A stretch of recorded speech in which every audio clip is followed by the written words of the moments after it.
Okay, now let's talk about some more useful things you can do with strings.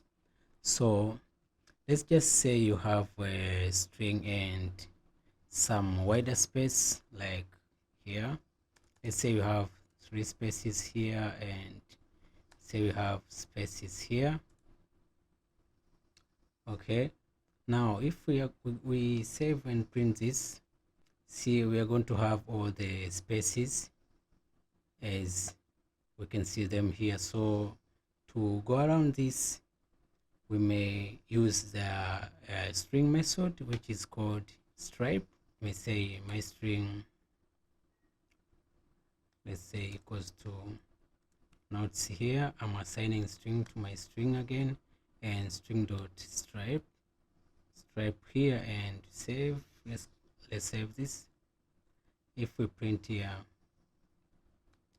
we are going to have our string without the spaces. So this is a very good method if you want to get rid of the spaces from the beginning or the end of your string.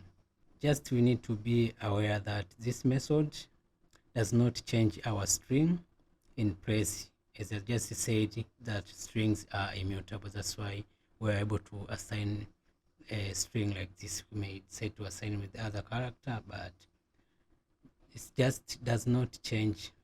To just prove what I'm saying, if you just read here and just say my string dot stripe and try to print, let's just save this.